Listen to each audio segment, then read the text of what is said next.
Ya, menurut saya ada 5 poin Mas yang saya mau sampaikan, yaitu yang pertama adalah pengetahuan Pengetahuan ya Pak ya yang atau pertama. knowledge gitu ya Mas Oke, ya. Yang kedua adalah keterampilan atau skill. oke. Yang ketiga adalah kemampuan atau ability. Mhm. Yang keempat adalah sikap. Yang kelima adalah perilaku.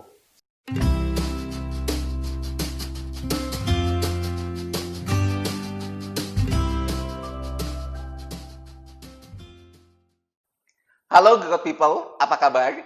Kita ketemu lagi di acara Helping Others Grow, yaitu acara yang diusung untuk memberikan informasi yang bisa mengubah cara pandang kita untuk keep growing dengan menghadirkan para narasumber yang akan sharing based on success story mereka. Ketemu lagi bersama saya Ade, yang dipercaya dan diberi kesempatan lagi untuk berbagi informasi atau materi kepada Grow People semua di episode kali ini. Episode kali ini kita akan membahas kiat-kiat ataupun tips untuk membangun tim kerja yang produktif. Kita semua tahu lah ya, bagaimana besarnya manfaat ataupun benefit yang diperoleh oleh perusahaan apabila mengukur kinerja berbasis produktivitas. Yang pasti, perencanaan sumber daya akan menjadi lebih efektif dan efisien. Apalagi dengan kondisi pandemi COVID-19 saat ini, saya rasa semua perusahaan sudah mulai memberi perhatian besar untuk mengimplementasikan bekerja produktif untuk semua perencanaan jangka pendek maupun jangka panjang yang mungkin sebelumnya jarang masuk dalam poin pembahasan dalam setiap rapat kerja. Oke, kita langsung saja kenalan dengan narasumber kita kali ini, yaitu Bapak Agus Wuryanto. Profesional profesi beliau sebagai software developer head di PT Andal Software Sejahtera, berkarya dalam lingkaran tim yang mengharuskan berhadapan dengan banyaknya variasi karakter dari masing-masing personelnya.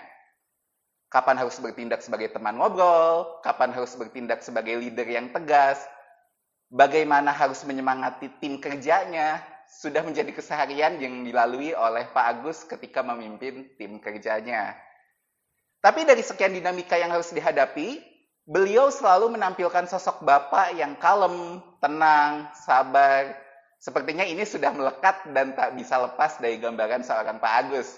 Yuk, langsung saja kita kenalan dan mendapatkan sharing ilmu dari Pak Agus. Halo Pak Agus, selamat datang dan terima kasih sudah meluangkan waktu berbincang di acara Helping Others Grow dengan saya hari ini Pak. Halo Mas Ade, terima kasih juga atas undangannya ya. Oke, Pak Agus. Saya langsung saja masuk ke materi sesi pertama, yaitu perihal yang berhubungan dengan bekerja produktif, Pak. Sebagai sering awal, menurut Pak Agus sendiri, apa sih pengertian dan fungsi bekerja produktif itu, Pak? Oke, saya akan ambil dari kata produktifnya dulu ya Mas ya. Baik. Jadi kalau saya pernah baca di Kamus Besar Bahasa Indonesia, arti produktif adalah bersifat atau mampu menghasilkan dalam jumlah yang banyak gitu ya Mas. Di sini ada kata-kata jumlah besar gitu ya, tentunya ada ukurannya gitu. Jadi bekerja produktif adalah melakukan sesuatu hal di mana menghasilkan sesuai dengan ukuran standar yang ada, yang telah ditentukan, bahkan lebih besar dan dengan kualitas yang bagus. Sebagai contoh, kalau saya sebagai programmer, saya bisa aja menghasilkan hasil yang banyak, tetapi kalau ada bugs ataupun ada error yang banyak, itu bukan merupakan bekerja produktif. Nah, di sini bekerja produktifnya gimana contohnya? Jika saya bisa menghasilkan hasil yang banyak dan dengan minim error atau bugs. Oke, nice bagus. Jadi bekerja produktif itu adalah bekerja yang bisa memberikan hasil dalam jumlah besar dengan ukuran standarnya ya Pak ya, dari biasanya ya Pak. Ya. Tetapi tetap menjaga kualitas yang baik tentunya ya Pak Agus ya. Iya, betul. Oke, nah kalau kita mengenal kata bekerja produktif, Pak, sudah pasti kita mengenal kata kebalikannya yaitu bekerja tidak produktif. Boleh tahu nggak Pak, ukuran-ukuran kinerja yang seperti apa sih Pak yang mewakili dua kategori tersebut? Oke Mas Adi. Untuk mengetahui bekerja produktif ataupun tidak produktif, kita perlu menentukan dua hal berikut ini, yaitu standarisasi dan ukuran.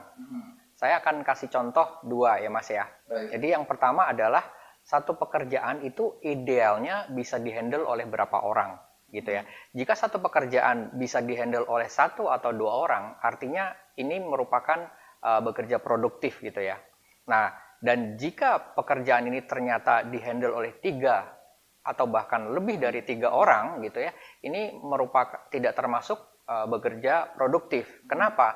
Karena kelebihan tim yang ada itu bisa mengerjakan pekerjaan yang lain, Mas. Oke, yang kedua adalah satu pekerjaan itu idealnya bisa diselesaikan berapa lama gitu ya, Mas ya. Jadi jika satu pekerjaan bisa diselesaikan dalam waktu 8 jam, artinya sudah masuk kategori bekerja produktif. Nah, dan jika pekerjaan itu ternyata diselesaikan 16 jam, maka hal ini termasuk bekerja tidak produktif, Mas. Oke, nah bagus. Kalau gitu faktor apa saja sih Pak yang bisa mempengaruhi produktivitas seseorang dalam bekerja, Pak? Ya, menurut saya ada 5 poin, Mas, yang saya mau sampaikan, yaitu yang pertama adalah pengetahuan. Pengetahuan ya Pak ya? Atau knowledge gitu ya, Mas ya. Yang kedua adalah keterampilan atau skill. Yang ketiga adalah kemampuan atau ability. Yang keempat adalah sikap. Yang kelima adalah perilaku. Sikap dan perilaku ya Pak. Baik. Sekarang saya akan kasih penjabaran dari masing-masing poin di atas ya, Mas ya. Monggo Pak, justru itu yang saya tunggu Pak.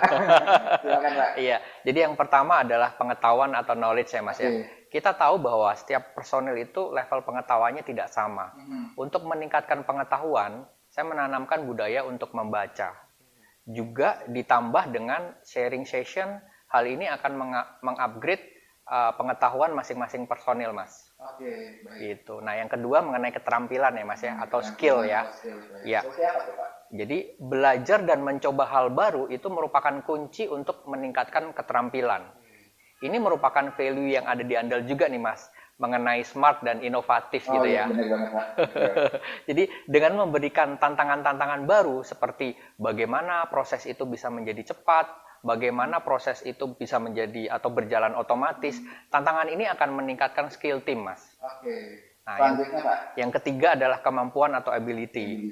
Oke. Seseorang yang mempunyai pengetahuan dan keterampilan yang tinggi diharapkan memiliki kemampuan yang tinggi juga. Sehingga kualitas dan kuantitas pekerjaan yang dihasilkan akan makin tinggi. Gitu, Mas. Jadi, nah yang keempat yaitu mengenai sikap atau attitude ya, Mas ya. Kebiasaan yang memiliki pola. Seseorang memiliki kebiasaan yang baik dapat menjamin perilaku kerja yang baik pula, Mas. Nah, ini poin terakhir nih, Mas. Poin kelima yaitu perilaku atau behavior ya, Mas ya. Sikap yang baik akan menghasilkan perilaku yang baik pula, Mas. Dengan perilaku yang baik, produktivitas juga akan tercipta, Mas. Oke, Mas banget, Pak Agus. Nah, Pak Agus, sekarang kita masuk ke sesi materi membangun tim kerja yang produktif ya, Pak ya. Ini tentu ada kaitannya dengan dunia kerja yang jalan Pak Agus tentunya nih. Pak Agus sendiri kan saat ini memimpin sebuah departemen, kemudian boleh tahu nggak sih Pak, ada berapa personil di bawah kepemimpinan Bapak saat ini Pak? Dan apakah dalam kelompok-kelompok tersebut ada kelompok-kelompok kecilnya lagi Pak? Boleh tolong dikasih gambarannya sekilas Pak? Oke Mas, jadi saat ini di departemen saya ada sekitar 25 orang, di mana ini itu merupakan seperempat lah dari total karyawan andal yang ada gitu ya Mas ya. Dan 25 orang ini terbagi menjadi 4 tim atau 4 squad, Mas. Oke, jadi dari 25 dipecah menjadi 4 squad ya, Pak ya? Betul. Oke, nah dari jumlah personel yang sebesar itu, Pak, pasti membawa tantangan tersendiri dong buat Pak Agus sendiri. Nah, boleh diceritain nggak, Pak, bagaimana cara Bapak menjaga kekompakan tim, kemudian tentunya bagaimana juga bisa membawa tim untuk mencapai tujuan dan target dari departemen? Seperti apa sih, Pak? Baik, Mas Ade. Memang benar. Makin banyak personel itu tantangannya makin besar gitu ya Mas ya. Ya, dengan menggali potensi masing-masing dan saya bisa mengetahui harapan dari masing-masing personel itu, saya akan mengetahui kebutuhan mereka. Ini akan menjadi awal ketika pengembangan ke masing-masing personel itu, Mas. Nah, di departemen kami itu kami mengedepankan prinsip kolaborasi, komunikasi dan transparansi. Ketiga prinsip ini membuat kita solid di dalam satu tim, bahkan di luar tim, antar tim Mas ya. Jadi tentunya perlu didukung juga oleh alat atau tools supaya kolaborasi, komunikasi dan transparan ini bisa berjalan. Oke, Agus, saya mencatat 3 poin Pak, yaitu yang harus dijalankan di lingkungan kerja di departemen Bapak saat ini, yaitu kolaborasi, komunikasi dan transparansi ya Pak ya. Boleh tolong ceritain lagi nggak nih Pak? Bagaimana sih Pak cara kerja dari 3 prinsip itu Pak? Baik Mas, jadi saya akan ceritakan seperti ini proses kerjanya Mas. Jadi kalau dari sisi transparansi gitu ya Mas ya. Jadi dalam satu tim, ketika semua personel yang ada itu kita tahu tujuan dan target dalam satu pekerjaan itu apa gitu. Ketika mau dikerjakan tujuan dan targetnya kita tahu apa gitu ya. Nah, yang kedua adalah setiap pekerjaan yang akan dijalankan, setiap personel juga tahu. Karena sebelumnya sudah dijelaskan terlebih dahulu, Mas. Gitu ya. Nah, untuk yang kedua adalah dari sisi kolaborasi. Ya, ketika personel atau tim ada yang mungkin belum tahu pekerjaannya atau mungkin mendapatkan kesulitan gitu ya, Mas. Mereka biasanya langsung ngontek atau koordinasi dengan tim yang lain untuk berdiskusi gitu Mas. Jadi ini dari sisi kolaborasi Mas ya. Nah yang terakhir adalah dari sisi komunikasi, ini yang menarik menurut saya Mas. Saat ini dengan adanya wabah ini kita diharuskan untuk bisa bekerja dari rumah gitu ya. Jadi ini merupakan tantangan buat kami. Bagaimana kita tetap dapat berdiskusi bersama layaknya kita bisa bekerja bareng di kantor, Mas. Betul. Gitu. Apalagi timnya Pak Agus semua WFH ya Pak ya. Betul, betul Mas. Nah Pak, dalam membangun sebuah tim kerja terkadang kan tidak selalu berjalan mulus ya Pak ya, seperti yang kita harapkan. Selalu pasti ada kendala-kendala baik itu dari internal maupun juga dari eksternal. Ada pengalaman menarik nih Pak yang Bapak alami atau mungkin juga bisa sharing pengalaman jatuh bangunnya ketika membangun timnya Bapak seperti apa nih Pak? Dan upaya apa yang dilakukan oleh Pak Agus untuk menegakkan pilar-pilar kerja produktif yang sudah pasti dituntut oleh manajemen perusahaan, Pak?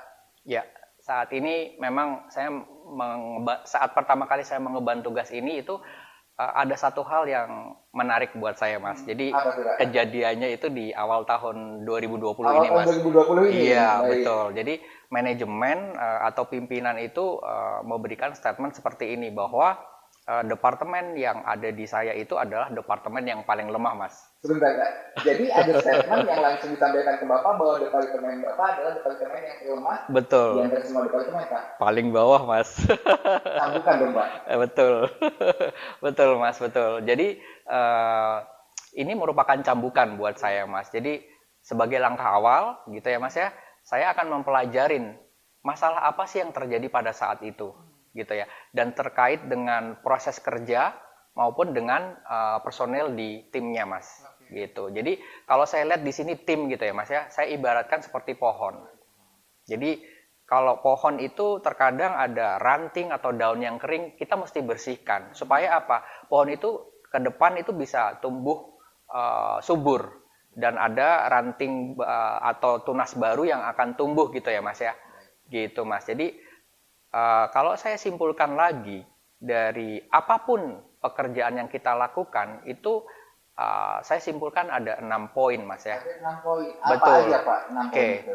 Yang pertama adalah kita mesti tahu target yang ingin kita capai dalam melakukan satu pekerjaan gitu ya. Nah, yang kedua kita perlu melakukan perencanaan yang matang. Nah, betul. Yang ketiga adalah eksekusi atau operasional. Yang keempat adalah proses kontrol selama eksekusi terjadi. Kontrolnya ya. Betul, Mas. Nah, yang kelima adalah result. Tentunya kita akan mendapatkan hasil dari pekerjaan itu ya. Nah, yang terakhir adalah bagaimana kita bisa melakukan evaluasi dari result yang kita hasilkan itu, Mas. Gitu. Artinya, apapun yang kita kerjakan, itu kita harus punya strategi yang jelas, Mas.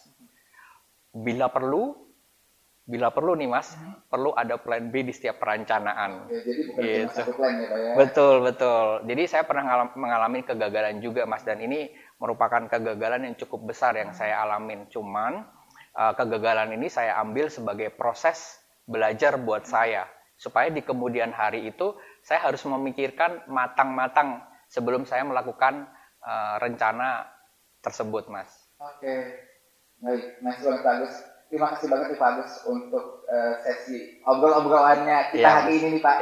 Tapi nggak terasa nih Pak, waktu kita sudah mau berakhir Pak. Jadi terpaksa sesi sharingnya harus kita akhiri sampai di sini. Padahal sebetulnya saya masih ada yang ingin saya tanyakan ke Bapak nih Pak. Mudah-mudahan kita bisa lakukan di sesi berikutnya ya Pak ya. Baik Mas. Tapi mungkin satu hal lagi deh Pak. Di catatan saya Pak Agus pernah keluar dari Andal, kemudian balik lagi ke Andal. Masih ada sesuatu dong Pak? Boleh tahu nggak sih Pak? Apa alasan Bapak kenapa nggak bisa move on dari Andal Pak? Oke, kalau saya lihat di Andal itu banyak tantangan baru, Mas. Tantangan baru. Tantangan seperti apa nih Pak yang Bapak maksud? Oke, jadi kebetulan saya memang pernah mengalami pengembangan produknya di Andal yang namanya Andal Paymaster, Mas. Dari generasi pertama dan generasi kedua. Dari generasi awal tadi ya Pak ya? Betul, Mas, betul. Jadi saat ini pun kita sedang mengembangkan Andal Paymaster generasi ketiga, di mana tantangannya itu menurut saya jauh lebih besar, Mas. Jauh lebih besar Gitu. dibanding yang pertama dan yang kedua Betul, ya Pak ya? betul. Jadi sebagai contoh aja nih, Mas, bagaimana kita bisa membuat satu program payroll itu tanpa adanya proses? Tanpa ada proses Pak. Betul. Ada tanpa lagi nih, Mas. Apalagi tuh Pak? Tanpa ada operator, Mas. Tanpa operator. Betul. Seperti apa tuh Pak? Jadi bagaimana nanti program ini bisa melakukan transfer pembayaran langsung ke masing-masing karyawan, Mas. Oh, nice. Oke, Pak Agus, sekali lagi terima kasih banyak Pak sudah meluangkan waktunya untuk bisa berbincang di kesempatan kali ini Pak. Sama-sama, Mas Ade. Oke, baik, God People, kita sudah sampai di penghujung waktu. Semoga sharing materi ini bisa membawa perubahan positif buat teman-teman God People semuanya. Catatan yang saya dapat dari pembahasan kali ini adalah untuk membangun tim yang produktif, maka diperlukan kolaborasi, komunikasi, dan juga transparansi. Terima kasih banyak Pak Agus sudah meluangkan waktunya untuk bisa berbincang-bincang di acara Helping Others Grow kali ini. Seperti biasa Pak, semua bintang tamu selalu dimintakan kuat dan bisa disampaikan ke teman-teman Grow People di rumah. Silakan Pak. Ya, baik Mas. Jadi quote saya adalah tantangan-tantangan baru pasti akan kita temui di kemudian hari. Hadapi tantangan baru tersebut dan ketika kita berhasil menyelesaikan tantangan tersebut, maka kita akan bertumbuh. Nice. Oke, terima kasih juga buat teman-teman God People yang sudah menonton acara kali ini. Semoga berkat kebaikan selalu hadir buat kita semua. Ikuti terus acara Helping Others Grow yang akan tayang setiap hari Senin melalui channel YouTube Andal Software. Kami akan selalu hadirkan materi dan juga narasumber yang bisa berbagi kiat-kiat untuk menjadikan kita sosok yang mau terus bertumbuh dan juga berkembang. Jangan lupa juga untuk subscribe, like, komen, dan juga share materi ini untuk berbagi berkat kebaikan buat teman-teman Grow People yang lain. Nah, apabila ada permintaan pembahasan materi, silakan hubungi kami melalui telepon dan email di bawah ini ya. Sampai jumpa minggu depan dengan topik dan narasumber yang tentunya tidak kalah menarik. Stay safe, stay healthy, and keep growing. Bye-bye.